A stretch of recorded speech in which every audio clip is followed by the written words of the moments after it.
အားလုံးပဲမင်္ဂလာပါရှင်။ The Group Diary ကနေပြန်လည်ကြိုဆိုလိုက်ပါတယ်။ဒီကနေ့မှာလေ့လာရမယ့်စာအုပ်လေးကတော့စာရေးသူ Neville Goddard ရေးသားထားတဲ့ Feeling the Secret ဆိုတဲ့စာအုပ်လေးရဲ့အနှစ်ချုပ်ကိုတင်ဆက်ပေးသွားမှာပဲဖြစ်ပါတယ်။ကျမတို့အများစုဟာကိုဘဝတိုးတက်ဖို့နဲ့စီးပွားရေးတွေအဆင်ပြေဖို့ရည်မှန်းချက်တွေအများကြီးထားခဲ့ကြဘူးမှာပါ။ဒါပေမဲ့တကယ်တမ်းကျတော့ဘာတစ်ခုမှဖြစ်မလာပဲနေရာဟောင်းမှာပဲဝဲလည်နေတယ်လို့ခံစားနေရတာမျိုးကြုံမှုကြမှာပါမနက်ကနေညအထိပင်ပန်းခံစူးစမ်းနေပေမဲ့တကယ်ရလဒ်တွေထွက်မလာဘူးလို့ခံစားနေရပြီလားဒါဆိုရင်တော့ကျမတို့တွေအမြင်လေးတစ်ခုကိုပြောင်းလဲကြည့်ဖို့လိုနေပါပြီဒီစာအုပ်လေးကပြီးတဲ့ကြီးမားဆုံးအမြင်သစ်ကတော့ကျမတို့တွေကလိုချင်တာကိုအပြစ်မှာပဲအတင်းလိုက်ရှာနေကြတာပါတကယ်တော့ငါဖြစ်ချင်တာဖြစ်ရမယ်ဆိုပြီးအတင်းကျပ်တွန်းအားပေးနေတာထက်ငါအခုအဲ့ဒီလိုအောင်မြင်နေပြီဆိုတဲ့ခံစားချက်ကသာတကယ်ရလဒ်ကိုယူဆောင်လာပေးတာပါလို့စာရေးသူကဆိုပါတယ်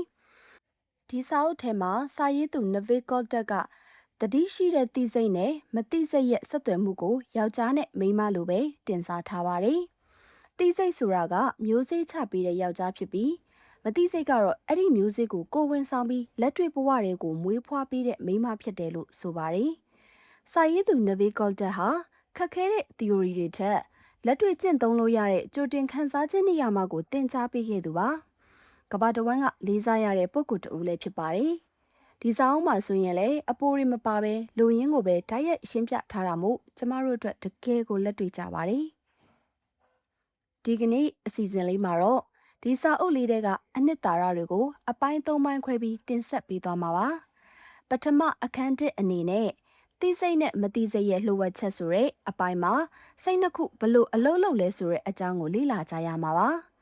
ဒုတိယအခန်းနှစ်မှာတော့အိတ်ဆက်ခြင်းရဲ့လှုပ်ဝက်အစွမ်းအကြောင်းကိုဆွေးနွေးသွားပါမယ်တတိယအခန်းသုံးအနေနဲ့ကတော့ဆူတောင်းခြင်းနဲ့ယုံကြည်မှုအကြောင်းကိုတင်ဆက်ပေးသွားမှာပါဒီကနေ့အစီအစဉ်လေးရဲ့အဆုံးမှာလေဒီစာအုပ်လေးတွေကသင်ခန်းစာတွေကိုလွယ်ကူရိုးရှင်းပြီးလက်တွေ့လှုပ်ဆောင်နိုင်မဲ့ action plan လေးတွေကိုပါထည့်သွင်းဖော်ပြပေးသွားမှာဖြစ်လို့ကျမနဲ့အတူအဆုံးထိလိုက်ပါနားဆင်ဖို့ဖိတ်ခေါ်ကြပါတယ်ဒီစီဇန်လေးဆက်မသွားခင်မှာဒီလိုဘဝအတွက်တန်ဖိုးရှိတဲ့စာအုပ်ကောင်းတွေရဲ့အနှစ်ချုပ်တွေကိုအမြဲမပြတ်နားဆင်နိုင်ဖို့အတွက်ကျမတို့ရဲ့ channel လေးကို subscribe လုပ်ထားဖို့လည်းမမေ့နဲ့အောင်နော်။ကဲဒါဆိုရင်တော့စာအုပ်ရဲ့ပထမဆုံးအပိုင်းကိုစတင်လိုက်ကြရအောင်။အပိုင်း1သိစိတ်နဲ့မသိစိတ်ရဲ့လှုပ်ဝက်ချက်လောကကြီးတစ်ခုလုံးဟာကျမတို့ရဲ့အတွင်းစိတ်အခြေအနေကိုအပြင်ဘက်မှာပုံဖော်ပြသနေတာဖြစ်တယ်လို့စာရေးသူကစတင်ရှင်းပြထားပါတယ်။ကျမတို့ရဲ့စိတ်ကိုအပိုင်းနှစ်ပိုင်းခွဲခြားကြည့်လို့ရပါတယ်။အဲ့ဒါတွေကတော့သတိရှိတဲ့သိစိတ်နဲ့သတိမကတ်တဲ့မသိစိတ်တို့ပဲဖြစ်ပါတယ်။ဒီစိတ်နှစ်ခုရဲ့ဆက်သွယ်မှုကိုနားလည်မှသာကျမတို့ဘဝကိုကောင်းကောင်းဖန်တီးနိုင်မှာပါ။သိစိတ်ဆိုတာကကိုယ်တိုင်ရွေးချယ်ခွင့်ရှိတဲ့အပိုင်းပါ။မသိစိတ်ကတော့ရွေးချယ်ခွင့်မရှိဘဲခိုင်းတာကိုလက်ခံတဲ့အပိုင်းဖြစ်ပါတယ်။ကျမတို့ရဲ့အတွေ့အကြုံဟာခံစားချက်မပါမချင်းမသိစိတ်စီကိုဘယ်တော့မှမရောက်နိုင်ဘူးလို့ဆိုပါတယ်။ခံစားချက်ဆိုတာအတွေးတွေကိုတည်ဆောင်သွားတဲ့တစ်ခုတည်းသောကြားကန်နယ်လေးပဲဖြစ်ပါတယ်။ဥပမာအနေနဲ့ငါကျမ်းမာတယ်ဆိုတဲ့ခံစားချက်ကငါကျမ်းမာလာလိမ့်မယ်ဆိုတာထက်အများကြီးပိုစွမ်းအားကြီးပါတယ်။လာလိမ့်မယ်လို့တွေးတာကအခုမရှိသေးဘူးလို့ဝန်ခံလိုက်တာနဲ့တူတူပါပဲ။ဒါကြောင့်ကိုဖြစ်ချင်တဲ့အရာကိုအခုရရှိနေပြီလို့ခံစားဖို့ကအရန်ကိုအရေးကြီးပါတယ်။မသိစိတ်ဟာကျမတို့ရဲ့ခံစားချက်အမှားမှန်ကိုမခွဲခြားတတ်ပါဘူး။သူကကိုတကယ်ခံစားနေရတာကိုအမှန်တရားအနေနဲ့ပဲလက်ခံပါတယ်။ကိုကသာနေတိုင်းစိတ်ညစ်စရာတွေကိုယ့်ရဲ့အားနည်းချက်တွေကိုပဲတွေးပြီးခံစားနေမယ်ဆိုရင်အဲ့ဒီအတိုင်းပဲအပြစ်မှာထပ်ဖန်တီးပေးလိမ့်မယ်လို့သတိပေးထားပါတယ်။ပိုပြီးဆိုတာက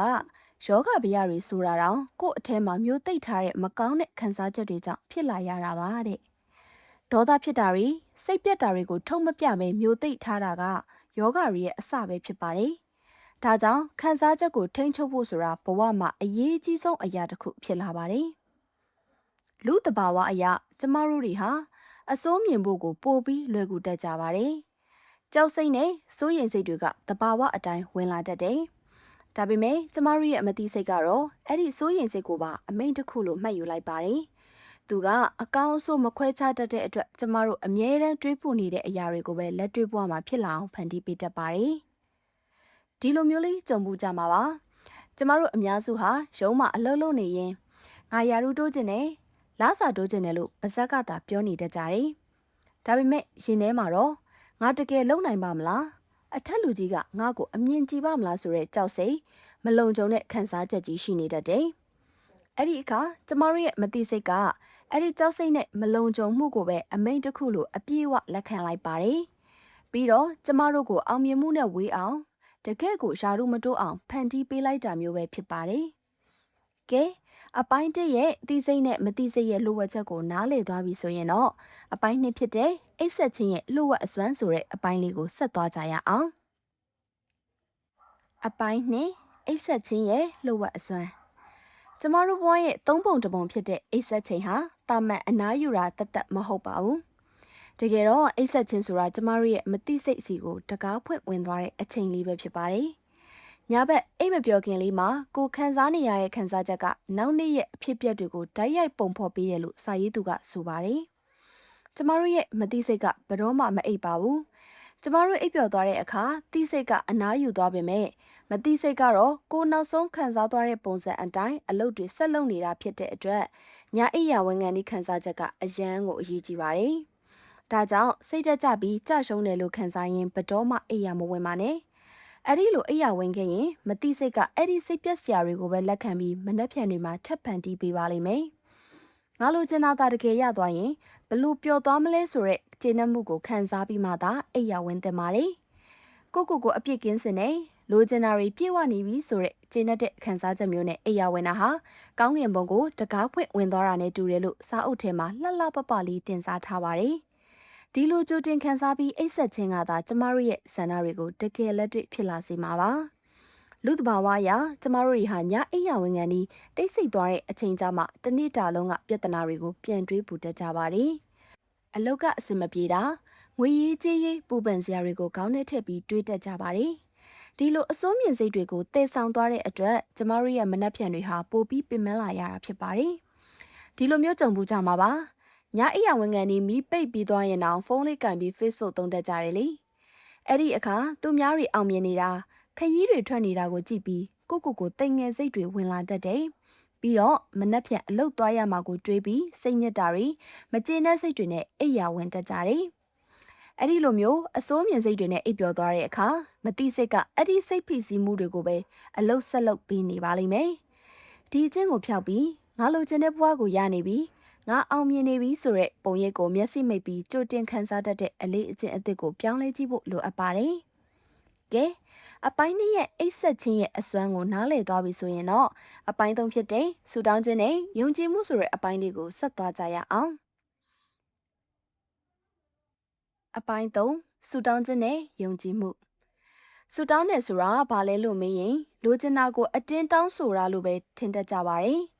ဒါပေမဲ့စာရေးသူကတော့တကယ့်ဆူတောင်းခြင်းဆိုတာအတင်းကျပ်တောင်းဆိုနေရမဟုတ်ဘူးလို့ဆိုပါတယ်။လိုချင်တာကိုရရှိပြီးပြီလို့တက်တောင့်တက်တာလက်ခံလိုက်တာမျိုးကိုမှအစစ်မှန်ဆူတောင်းခြင်းလို့ခေါ်တာပါ။ဆူတောင်းတဲ့အခါကိုလိုချင်တာကိုပါဇက်ကနေအတင်းတောင်းဆိုတာထက်အဲ့ဒီအရာကိုရရှိဖို့ကိုယ်စိတ်ကိုဘလို့ပြင်ဆင်ထားလဲဆိုတာကပိုအရေးကြီးပါတယ်။အတင်းကျပ်ကြိုးစားလေးရလက်ထွက်ဖို့ခက်လေးပါပဲ။ခန္ဓာကိုယ်ကိုတက်တောင့်တက်တာထားပြီးကိုဖြစ်ချင်တာဖြစ်နေပြီလို့အရင်ဆုံးစိတ်ကူးရင်ရမှာပါကိုဖြစ်ချင်တဲ့အရာကိုရပြီးသွားပြီလို့ယုံကြည်တဲ့အခါအဲ့ဒီပန်းတိုင်းကိုရောက်ဖို့လိုအပ်တဲ့နည်းလမ်းတွေကိုမသိစိတ်ကအလိုလိုဖန်တီးပေးသွားပါတယ်ဒါဟာတရုပ်ဆောင်တယောက်ဇက်သိမ်းပိုင်းကိုကြိုသိထားရင်ဂျားတွေကအခက်အခဲတွေကိုမမှုတော့တယ်လို့မျိုးပါပဲယုံကြည်ခြင်းဆိုတာတကယ်တော့ခံစားချက်ပါပဲကိုဖြစ်ချင်တာကိုအပြင်မှာလိုက်မရှာပါနဲ့ကိုယုံကြည်တဲ့အတိုင်းကိုဖြစ်လာတာပါလို့စာရေးသူကဆိုပါတယ်ဒါကြောင့်ကိုရကျင်တဲ့အရာကိုရပြီးသားလို့ယုံကြည်ပြီးကြိုတင်ခန်းစားကြည့်ဖို့လိုအပ်ပါတယ်။လူတဘာဝအရာကျမတို့တွေဟာကိုလိုချင်တာကိုမရသေးရင်အတင်းကျပ်ရုန်းကန်ပြီးလိုက်ရှာတတ်ကြတယ်။ကို့မှာမရှိသေးဘူးဆိုရက်စိတ်နဲ့ပူပန်ပြီးအတင်းလုပ်လေအဲ့ဒီအရာနဲ့ပိုဝေးလေပါပဲ။စိတ်ကိုအတင်းကျပ်ခိုင်းစေတာကစန့်ကျင်ဘက်ရလက်တွေကိုပဲထွက်ပေါ်စေတယ်လို့ဒီစာအုပ်ထဲမှာဖော်ပြထားပါတယ်။ကျမတို့အများစုဟာဖျောင်းเจ้าငံသွားပြီးဆူတောင်းတဲ့အခါမျိုးမှာဒီလိုကြုံဘူးကြမှာပါ။အလုတ်ကင်ဆင်ပြေပါစေစီးပွားရေးလက်လာပရွှင်ပါစေဆိုပြီးလူကျင်တက်မှတ်စိတ်ပူပန်စိတ်တွေနဲ့အတင်းတောင်းဆိုတတ်ကြတယ်အဲ့ဒီလိုပူပန်နေမဲ့အစားတက်တောင့်တက်တာထိုင်လိုက်ပြီးကိုယ့်ရဲ့စီးပွားရေးအောင်မြင်နေတဲ့ပုံရိပ်ကိုမျက်စိထဲမြင်အောင်ကြည့်လိုက်ပါ ပြီးရင်တရားမှတ်တယ်လို့မျိုးတွေးတောဆင်ခြင်ပြီးကြိုတင်ကျေးဇူးတင်တဲ့စိတ်နဲ့အလိအထအသစ်တစ်ခုကိုစတင်ကြည့်ပါကဲအပိုင်း3ရဲ့စူတောင်းခြင်းနဲ့ယုံကြည်မှုအကြောင်းကိုနားလည်သွားပြီဆိုရင်တော့ဒီစာအုပ်လေးရဲ့အရေးကြီးဆုံးအချက်တွေကိုပြန်ချုပ်ကြည့်ကြရအောင်အပိုင်း1အနေနဲ့အတွေးသက်ဆိုတာဘာမှဖြစ်မလာပဲခံစားချက်ပါမှတကယ်ဖြစ်လာတဲ့ဆိုတာကိုလေ့လာခဲ့ပါတယ်အပိုင်း2မှာတော့ညအိယာဝန်ခံဒီခံစားချက်တွေကကိုယ့်ရဲ့မနှက်ဖြန်တွေကိုပုံဖော်ပေးတယ်ဆိုတာသိခဲ့ရပါတယ်အပိုင်း3အနေနဲ့အတင်းအကျပ်မလုပ်ပဲရပြီးပြီဆိုတဲ့ခံစားချက်နဲ့တက်တောင့်တက်တာယုံကြည်ရမယ်ဆိုတာကိုတွေ့ရှိခဲ့ရပါတယ်ဒီအချက်3ချက်ကိုပေါင်းစပ်လိုက်တဲ့အခါကျမတို့တွေဟာပြင်ပကလူတွေချိန်နေတွေကိုလိုက်ပြောင်းလဲနေစရာမလိုပဲကိုယ့်ရဲ့အတွင်းစိတ်ခံစားချက်ကိုတေချာလေးထိမ့်ချုပ်ပြီးပြောင်းလဲနိုင်ုံနဲ့ကိုတကယ်လူချင်းတဲ့ဘဝကိုဖန်တီးနိုင်လာပါလိမ့်မယ်ဒီစာအုပ်ထဲကသင်ခန်းစာတွေကိုလက်တွေ့ဘဝမှာအလွယ်တကူအသုံးချနိုင်ဖို့ action plan လေးတွေကိုဝေမျှပေးကြပါတယ်ပထမဆုံးအချက်ကတော့တနေ့တာမှာကိုအပြစ်တင်တဲ့အတွေ့တင်ငယ်တဲ့အတွေ့တွေဝင်လာတိုင်းချက်ချင်းရက်လိုက်ပါအဲ့ဒီအစားငါလုံနိုင်နေဆိုတဲ့အပြုတ်သဘောဆောင်တဲ့ခံစားချက်တစ်ခုနဲ့အစားထိုးတဲ့အကျင့်ကိုလေ့ကျင့်ကြည့်ပါဒုတိယအချက်ကတော့ဒီနေ့ညကစပြီးအိယာဝန်ခံနီး9မိနစ်မှာဖုန်းသုံးတာကိုရက်လိုက်ပါကိုဖြစ်ချင်တဲ့အိမ်မက်တစ်ခုတကယ်ဖြစ်လာရင်ဘလောက်တောင်ပြောစရာကောင်းမလဲဆိုတာကိုမျက်စိမိတ်ပြီးအသေးချာခံစားကြည့်ပါတတိယအချက်အနေနဲ့ကတော့တခုခုကိုလိုချင်လို့ဆူတောင်းတဲ့အခါရပါစေလို့ပူပန်ပြီးတောင်းဆိုမဲ့အစားကိုယ်စီမှာရှိနေပြီလို့မြင်အောင်ပြီးစိတ်ကိုတက်တောင့်တက်တာထားကကြိုတင်ကျေးဇူးတင်တဲ့စိတ်ကိုလေ့ကျင့်ပါဒီစာအုပ်လေးရဲ့အဓိကသတင်းစကားလေးကတော့ကဘာကြီးဆိုတာကျမတို့အတွင်းစိတ်ရဲ့အမှန်တစ်ချက်ပါကိုယ်ခံစားချက်တွေပြောင်းလဲသွားတဲ့အခါကိုယ့်ရဲ့ကံကြမ္မာလည်းအလိုလိုပြောင်းလဲသွားပါလိမ့်မယ်ဆိုတာပါပဲဒါကြောင့်စိတ်ခံစားချက်တွေကိုပြောင်းလဲပြီးကိုယ့်ရဲ့ကံကြမ္မာကိုပုံဖော်ဖို့အစဉ်သင့်ဖြစ်ပြီးဆိုရင် comment မှာ ready လို့ရေးမှတ်သွားခဲ့ပါအောင်ကဲဒီညအတွက်တော့ဒီလောက်နဲ့ပဲအဆုံးသတ်လိုက်ကြရအောင်ပါဒီ season လေးကနေအကျိုးတစ်ခုခုရလိုက်တယ်ဆိုရင် like and share လေးလုပ်ပြီးအားပေးခဲ့ပါအောင်နော်အဆုံးထိအတူတူနားဆင်ပေးခဲ့ကြတဲ့တယောက်ချင်းစီတိုင်းကိုကျေးဇူးများကြီးတင်ပါတယ်နောက်တစ်ခေါက်မှလည်းဘဝအတွက်အထောက်အကူဖြစ်စေမယ့်စာအုပ်ကောင်တအုပ်နဲ့အတူပြန်ဆောင်ကြမယ်နော် The Group Diary ကိုအားပေးကြတဲ့ပရိသတ်များအားလုံးရှင်လန်းချမ်းမြေ့ကြပါစေရှင်